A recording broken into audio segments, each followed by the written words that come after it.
Hello everyone, সবাই কেমন আছো? সবাই ভালো আছো তো? আমিও ভালো আছি। দেখো চলে আসলাম আবার একটা নতুন রেসিপি নিয়ে। হ্যাঁ, আজকে কি করব বলো তো? আজকে করব বিরিয়ানি। দেখো তার জন্য একটু পেঁয়াজগুলো বেরেস্তা করে নিয়েছি, আর কিছু মশলাও বেটে নিয়েছি, যেমন আদা, জিরে, পেঁয়াজ, রসুন, আর সাই জিরে, সাই গোলমরিচ, আর জায়ফল আর জয়িত্রী সব একসঙ্গেই বেটে রেখেছি। এটা বিরিয়ানি তো অনেকে অনেক রকম করেই করে, কিন্তু এইভাবে কিন্তু তোমরা একবার করে খেয়ে দেখতেই পারো। সত্যি বলছি, দুর্দান্ত লাগে খেতে। এদিকে দেখো তোমাদের সাথে কথা বলতে বলতে পেঁয়াজের বেরেস্তাও হয়ে গেছে। সেই তেলেই আলুগুলো একটু সুন্দর করে ভেজে নিয়েছি, একটু লাল লাল করে। দেখো এদিকে আলু ভাজাও কমপ্লিট, আলুগুলোও আমি তুলে নিলাম। তারপরে কড়াইতে তেল দিয়ে আদা বাটা, পেঁয়াজ, রসুন, জিরে সব কিছু এর ভেতরে দিয়ে দিলাম। আমি না লঙ্কাটা আজকেও বাটেনি, আজকেও হাতেই ছিঁড়ে দিয়েছি, আর একটু কালারের জন্য গুঁড়ো লঙ্কা ব্যবহার করেছি।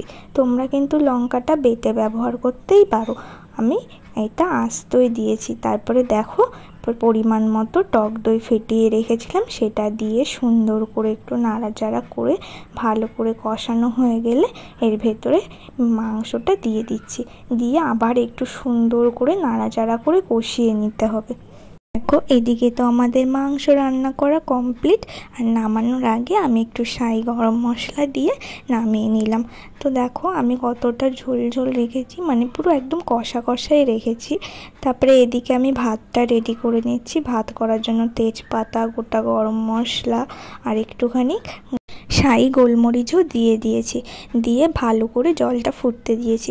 তারপরে দেখো এদিকে চলে আসলাম, একটু আমল দুধ গুলে নিলাম, আর তার সঙ্গে লবণ আর চিনি দিয়ে একটু ওটা ভিজিয়ে রাখলাম। তারপরে দেখো সুন্দর ওর জাল উঠে গেছে জলে। তারপরে এর ভেতরে আগে থেকে ভিজিয়ে রেখেছিলাম যে চালটা, সেটাই দিয়ে দিলাম। তারপরে দেখো এই দুধের ভেতরে একটু কেওড়া জল, একটু গোলাপ জল, আর একটুখানি আতর দিয়ে ভালো করে মিশিয়ে নিলাম। এরই ভেতর আমার ভাতও কমপ্লিট হয়ে গেছে।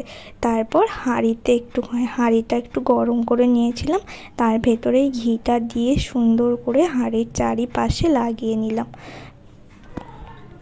বিরিয়ানিতে না লেয়ারটাই মেন, তুমি যত সুন্দর করে সাজাবে বিরিয়ানির টেস্টটা তত ভালো আসে।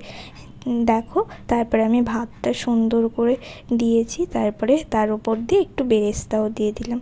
এরপরে যেটা আমি ভিজিয়ে রেখেছিলাম দুধ, আতর, গোলাপ জল সব কিছু, সেটাই আমি সুন্দর করে একটুখানি চারিপাশে ছিটিয়ে দিলাম হাত দিয়ে ঘুরিয়ে ঘুরিয়ে। তারপরে এর ওপরেই মাংসটা আমি দিয়ে দিলাম। এইভাবেই একের পর এক সুন্দর করে তোমরা লেয়ারটা করে নেবে, দেখবে সত্যি দুর্দান্ত হবে খেতে।